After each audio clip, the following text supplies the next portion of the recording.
Hey guys, welcome back to my channel. Today I am giving you this bonus tutorial because in my magnets for special occasions video, I had someone comment asking if I would give a tutorial on how to take an image from Canva into Design Space.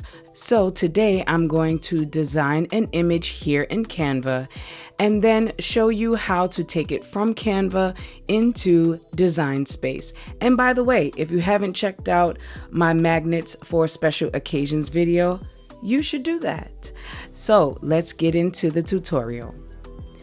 First, I'm going to start over here in the left panel and click on Elements. Here you see it says recently used. I'm going to click on this butterfly. This is what I want for the design and make it just a little bigger. I want to change a couple of the colors here, so I'm going to click on this burgundy and make it navy blue. Click on the yellow and make it mint. That is what I want my butterfly to look like. I'm going to add text by clicking on this text tab. Then click on add a heading and type in the word springtime. I want to change the font to springtime, so I'm going to go up to the drop down box at the top and click on microphone check. I also want to go up to effects and come down where it says shape and click on curve. You see that it takes it up to 100, but I want to change that to 58. So it gives us a slight curve.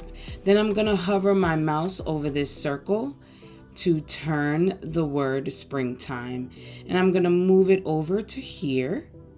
I also want to make the word springtime just a bit smaller and shift it over a little more. And let's turn it just a bit. Okay, that's where I want springtime to go. And I also want to change the color. So I'm going to click here on text color and change it to pink. So now I'm going to show you how to take it from Canva over to Design Space. So I'm going to bring my mouse over here to share at the top. Click on download. And it already suggests that we save it as a PNG, and I definitely want to do that. I also want to click on transparent background and click download. My computer, once it downloads, it automatically brings it right here onto my desktop, but you may need to look in your downloads folder depending on the type of computer you have. Okay, so we're going to go over to Cricut Design Space, and it brings us to the canvas. So let's get our image into Design Space. So I'm going to go to Upload in the left panel, click on Upload Image, Browse, then click on the image, and Continue, Add, and Continue. Now this is something new that Design Space is offering. When you bring in a PNG, you could either use it as, you can use single layer, which would, if you wanted to just cut this out the way this is, or multiple layers, which technically is supposed to take a PNG and make it into an SVG to give you multiple layers. But we are going to use the flat graphic, and then click continue and then upload. So it brings us directly onto the canvas, and I'm going to make this just a bit smaller.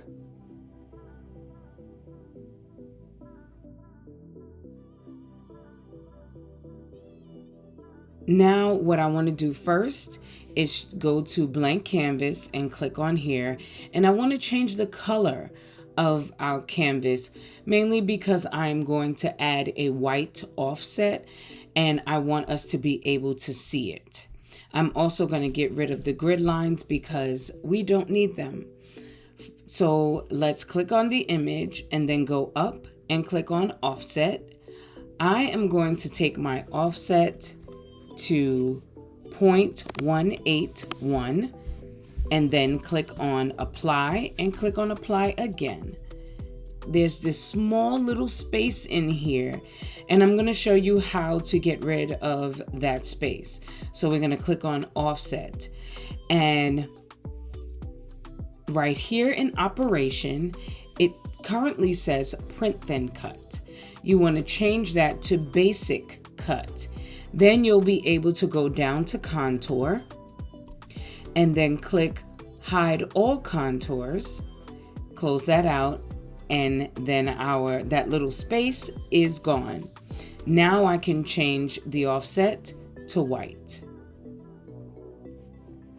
And what I'll do now is drag over both the image and the offset and come down here and click flatten. So now we are ready to cut. Let's click on make. I'm not going to save the image, so I'm going to click don't save. And I'm going to bring my image to the middle of the sheet. You don't have to, it's just the thing that I like to do. And then we're going to click continue.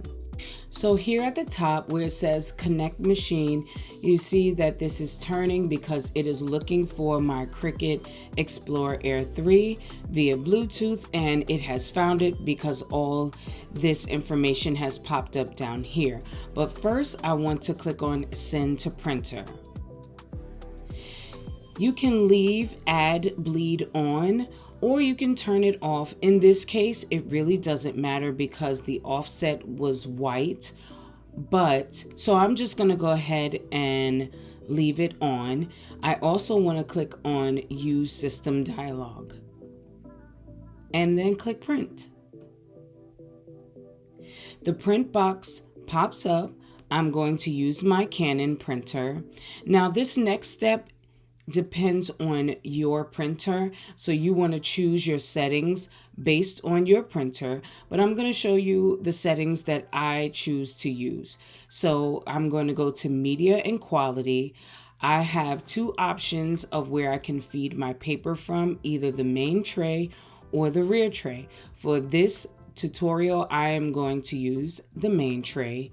And I'm also using regular copy paper for tutorial purposes. So I'm going to click on media type and scroll down to plain paper. And for quality, I want to click best. And then I can go ahead and click print. Once your image has printed, you will come to where it says set base material. And from here, you will choose the cut setting of your material. As I mentioned, I am using copy paper and I have it bookmarked. This is the bookmark section, but let me show you where you would find your material. You would go into browse all materials, come into the search box, and then you would type in your material type. So in my case, it is copy paper, and I'm just going to type in copy and click return, and all the copy paper options pop up. And as you can see, this one is the one that I have bookmarked. So I'm going to click on that one and then click done. And from here, you can go ahead and feed the cutting mat into your Cricut, and I will do the same. And once it has cut out, I will bring it onto camera so you can see how the image cut. Okay, so the Cricut has cut out everything. I'm going to flip my mat over and pull out the design slowly. I flip my mat so this way the design doesn't curl up because I can bend the mat to avoid that. And see, this is how it will cut out. I did get a question like that. Someone asked, how does the Cricut know how to cut out the image? It knows simply because of the design being in Design Space. So once you tell Design Space to make the image, to begin to cut the image, print, or whatever it's supposed to be doing at that time, it knows the shape it should cut. So if you're using magnet sheets or if you're making stickers, or even if you're using printable heat transfer sheets, the Cricut will know how to cut it out based on your design. This is how the butterfly came out. Again, this is just regular copy paper, but stay tuned because you may see this on something. I don't know what just yet, but at least I have a design that I could use as a springtime design, or I could take springtime out and just use the butterfly. We have several options. So I hope this helps with designing in Canva, then bringing your image into Design Space to cut. If you have any questions, you can ask them down below. I would truly appreciate it if you would like the video and of course subscribe if you haven't subscribed already. Thank you so much for watching. Until next time, later guys.